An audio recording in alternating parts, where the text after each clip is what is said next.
Welcome to the only daily podcast focusing on compliance news of the day. Each morning, start your day with a cup of coffee and Tom Fox, the voice of compliance, to hear about 4 of the top compliance, corruption, or leadership stories you will need to start your day.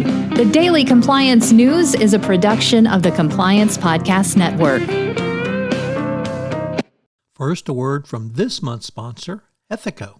If you're a compliance officer, middle managers are crucial in getting your programs from you to your frontline employees. But how do we activate those managers and get them on our side? Ethico's new Middle Manager Toolkit equips you with the skills needed to empower your managers, to promote a culture where ethical behavior thrives and employees feel empowered to speak up. Learn how to turn frontline managers into ethical leaders with our new white paper, Empowering Middle Managers as Ethics Champions. And did I mention you can get the whole toolkit for free? Head to ethico.com to download the full toolkit today. The Daily Compliance News for September 5, 2024, the Botched Investigation Edition. And we begin with that story from the Wall Street Journal, Risk and Compliance Journal, Richard Vandeford reporting that ENRC seeks over $290 million from the Serious Fraud Office after a court determined that the agency had improper back-channel meetings with its lead lawyer. It wants that amount of money for the probe that was opened into the mining company after one of its counsel tipped off or contacted the SFO and gave them the information. London's High Court of Justice found that the SFO had committed a serious breach of its duties by privately committing with a lawyer at Deckert, the law firm ENRC had hired to run its internal investigations. Next up, also from the Wall Street Journal, Risk and Compliance, this time David Smagala reporting that the SEC has settled with 6 credit rating agency providers in a total amount of $49 million over civil penalties in the latest use of off-channel communications.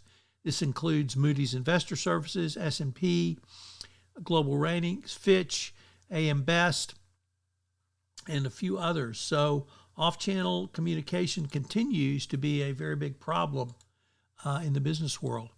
From Bloomberg, it looks like President Biden is going to scotch the Nippon Steel proposed takeover of U.S. Steel. Can't really say that it's any surprise there. You can't have America's premier steel company for the past 150 years or 130 years taken over by the Japanese. And our final story comes to us from Al Jazeera, which reports that corruption in Africa is so bad it is causing immigration out of that continent.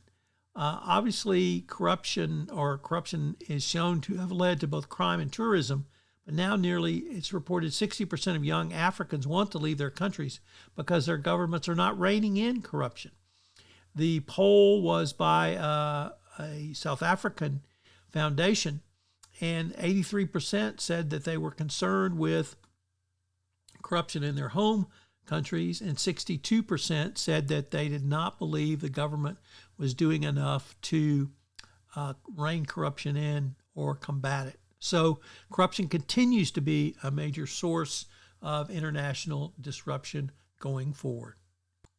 As I mentioned at the start of this podcast, the sponsor for the entire Compliance Podcast Network is Ethico. Well, Ethico has a great new offering this month for you, a toolkit for middle managers.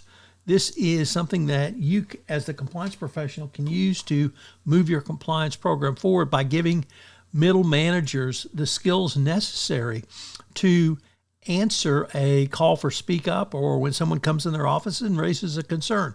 I can't think of a tool that will be more valuable for you in the current era of enforcement. The Daily Compliance News is a production of the Compliance Podcast Network and a proud member of C-Suite Radio. Thanks so much for listening. I hope you'll join me again tomorrow.